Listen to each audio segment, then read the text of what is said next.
Hello humans, welcome back to my makeup room.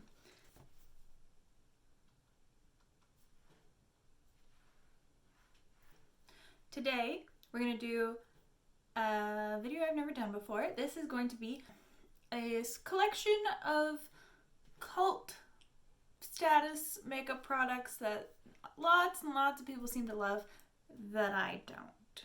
I don't want to offend anybody. If you really love this product, that's great for you. It didn't work for me. Everyone has different skin types, skin tones, and all the power to you if it works for you. Congratulations. I'm glad you found something you love. It just didn't work for me. So let's get right into it. First item I have on the list is the Urban Decay Primer Potion. I don't know if this is a cult product because it was one of the first eyeshadow primers to sort of come on the market and become very popular, or if it's actually people just really, really love it. I don't know if it's a nostalgia factor or a quality factor, but I had heard so much about the Urban Decay Primer Potion. I, of course, went out and bought it, started using it. Didn't take too much notice on if it really affected my eyeshadow, but what I did notice was how greasy it felt. I really did not like putting this stuff on my eyes, and I just didn't think it was worth the money. Right now, as a primer, I'm using the Sigma eyeshadow base in Ignite. This works really, really great. It's a great little tacky base for any kind of shadow. Colors, neutrals, anything. It really, really makes the color pop, and I do find that this little guy increases the longevity of my eyeshadow. So this really does make a difference on me. And I didn't really notice that happening with the primer potion. Next up, we have the Urban Decay All Nighter Setting Spray. Clearly I have a beef with Urban Decay. Not actually, but just these two products. I despise the All Nighter Setting Spray. Does it make your makeup last? Maybe. Does it dry out your skin and make you look super cakey because it just took all of the hydration out of your makeup? Yes. I just feel like such a cake face. I feel crusty and dry and awful when I'm wearing that when I'm wearing the all-nighter. I have been trying to pan that for basically since I bought it, and I've just given up. I've thrown in the towel. I have other setting sprays I like much better, so I've decided to declutter it. I only had about this much left at the bottom, but it's not worth it. I've moved on. Currently, my go-to favorite setting sprays are the Catrice Prime and Fine Dewy Glow and the Too Faced Hangover RX. Drugstore, high-end, both help your makeup to last and also act as sort of a hydrator. It really melts in all your makeup so you don't feel cakey and powdery. Third on the docket is another setting spray, another cult classic, the MAC Fix Plus. I've used maybe a centimeter worth of this, and I haven't used it in a while, but I kind of found the same thing with this as I did with the all-nighter. Just kind of dries out your skin and leaves you a little cakey. I'm going to use this some more and see if I can change my mind about it now that my makeup preferences, I've sort of sorted out what kind of foundations and things I like. And I'm going to use this to foil eyeshadows because everyone does. And I'll see how I get on, but currently not loving it. Next up is the Tarte Shape Tape Concealer. This concealer, was it very, very high coverage? Absolutely. It was an exceptionally full coverage concealer. However, if you weren't careful, or you were a touch dry, or you have a little bit of dryness in your skin, it just caked up in so bad. I just wasn't worth it. I think if you have normal or oily skin, maybe that was perfect option, but for someone that has a little bit of dryness in their skin, it was just a little bit too much for me. As for an alternative, the Catrice Liquid Camouflage is my current favorite concealer. It's just a touch too dark for me right now, which saddens me immensely, but I have gone through a few tubes of this, and it's like the right amount of coverage, and it's not dry, it's not cakey, and I just think it's a great little concealer, and it's at the drugstore. I think this is like $7 or $8 Canadian. Another concealer I really don't like is the ColourPop No Filter Concealer. Now, I had the same sort of dryness issue with this concealer that I did with the Shape Tape, and I had an issue with the shades. Like, I picked out the very lightest shade, I'm pretty sure, and it was just very, very pink on my skin. Like, insanely pink. Like, I have a pretty rosy undertone to my skin, but that was way, way, way too pink for me. And the combination of that just made it a really terrible option for me to use. Now, for a mascara, the Milk Makeup Kush Mascara. There seems to be kind of a love-hate thing going on with this mascara. Some people love it, some people hate it. I'm one of the people that liked the effect it gave, but it smudged on me. It transferred on my under eyes, in the corners of my eyes, and it just didn't work. As for a recommendation instead of that one, I do really quite enjoy the Hourglass Caution Mascara. You don't really need to spend that much money on a mascara. There's plenty at the drugstore. Take your pick. The Essence Lash Princess, another cult classic that I do enjoy. Next on the list is the Benefit Hoola Bronzer. Everybody seems to love this bronzer. Even some fair-skinned people, which I just don't understand. It's really too dark for me and a little bit too orange. Not orange. I won't say orange. It's too warm-toned for me. As someone with a very cool complexion, I need a very cool bronzer.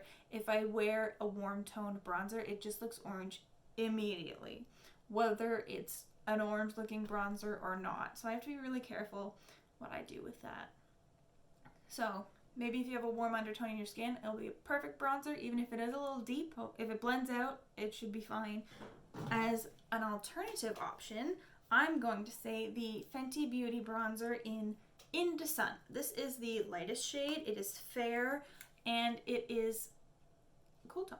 It's maybe more of a neutral. It's a neutral to cool undertone. And as a cool toned option, the Pure Bronzing Act Matte Bronzer in Light. That's the little one with the speckles. This is a great cool tone, and maybe this is more of a neutral, depending on what you're looking for. The next item on my list is the Mario Badescu facial spray. I have the Rose Water one, the orange one, and everybody seems to love this as a skincare step, as a setting step. They use this all the time, and if it works for you, that seems great. It's not very expensive, but on me, I just find that it just leaves my skin a little bit sticky, and I just don't like that. So this one's not for me. For another sort of skincare option of a facial spray, the Pixi Milky Mist is very nice. I think it's a little bit more expensive than the Mario Badescu one, and sometimes the sprayers can be a little bit finicky. Mine sort of died out on me. It was a beautiful fine mist, and then it just kind of went haywire when I was like a quarter to a third of the way through it. There were streaks just going out in all directions and just not great to spray over top of makeup. But as a sort of skincare step, it worked just fine. And if you have a sprayer that you love and your nozzle craps out on you, you can just transfer it into a different bottle, and I mean, it's the same product. Next up is the Laneige Glowy Lip Balm. Now, I have heard not lots and lots of people talking about this, but people seem to be getting on the cult train of this one. And this is not the lip sleeping mask by Laneige. That is also a cult product and worth it. Worth every penny. I love it. I think I have 4 of these guys. But the Laneige Glowy Balm, it's kind of a lip balm lip gloss hybrid. It's in a squeezy tube, and I don't like it. I have the pear one. It smells great. It goes on. It feels nice. It's lovely. And then the minute it wears off, your lips are so dry. So dry. And I already have dry lips to begin with. I have a bit of a lip chap addiction. I'm not exaggerating. I must have lip chap at all times. That's why I have 4 of these. They're all in different places. But I'm not a fan. And that is an expensive product for you not to be a fan of. It's an expensive lip balm to not be a fan of. So I'm trying to get through mine, and hopefully I will be through it and get my money's worth, even though I don't love it. As an alternative, I mean, heck yeah, the Laneige sleeping mask. It's great. And if you're going for more of a glossy look, I would 100% recommend the Bite French Press Lip Gloss in Dirty Chai, which I have heard they have discontinued, which breaks my heart. But they do have some other colors, so if there's a color you like, would recommend. Okay, the second to last product I'm going to talk about today is the Milani Baked Blushes. I don't have the Cult Classic Luminoso, but I do have Dolce Pink. And this looks like a beautiful color. It's a nice little peachy pink with a gold shimmer in it, and it's beautiful. There's no pigment. Like, you can't... Oh, it shows up now. Like, there's hardly any pigment. I'm going to do a little comparison. This is a similar product. This is MAC Mineralized Blush in Dainty. It's a baked blush. It has a shimmer. It's a light pink. And ignore that finger. It has swatches on it.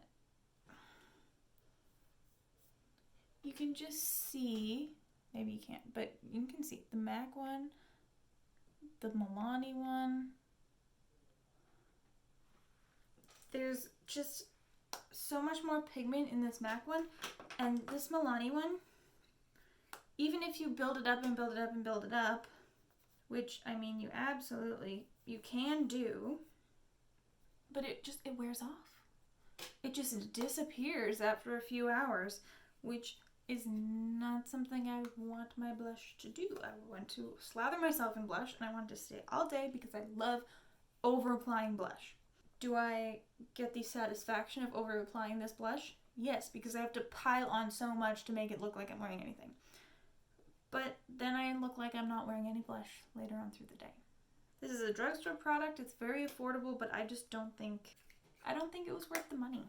And as for a recommendation for blush, I'm gonna go, let's see here. The ultimate glowy blush, in my opinion, is the MAC Extra Dimension Blush in Into the Pink. They have a few other colors of these that I'm eyeing up.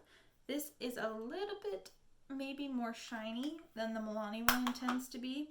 So I'm going to go ahead and say the Cover FX Blush Duo. I have Mojave Mauve. One luminous, one matte side, and you can sort of pick what side you want. And the last product I'm going to discuss today of cult products other people love that I absolutely hate and loathe, this is the Smashbox Primerizer. I don't understand. Alana Davison, my queen, loves this primer, and I think she loves it because it's very hydrating. I didn't really notice a big difference of it being hydrating on my skin. However, I did notice that it made my foundation peel off my face. When I was applying it throughout the day, like as soon as that primer was on, foundation just pilling, and that is a terrible feeling that I do not enjoy. I don't like that primer, and I was really thinking about purchasing it. I did only have a couple of like minis. Like I had a very small mini sample, and it was enough to get like a week's worth of uses out of. And I also had some foil packets, and after that little week sample, I was done with it. I got rid of the foil packets. I was not going to bother with that again. But I digress. Some people love it. As my recommendation for an alternative of a hydrating primer is the Too Faced Hangover RX. As you can see, I really enjoy this like little line. I would recommend this primer. It's very hydrating and very non-irritating. This is my go-to primer if my skin's a little sensitive and I don't want to put anything irritating on it. I can trust this one. Okay, that's it. I'm done rampaging. You can all go about your day now. Don't forget to like and subscribe if you want to. Hit the bell to become a Pavlovian dog, and I'll see you next time. Bye!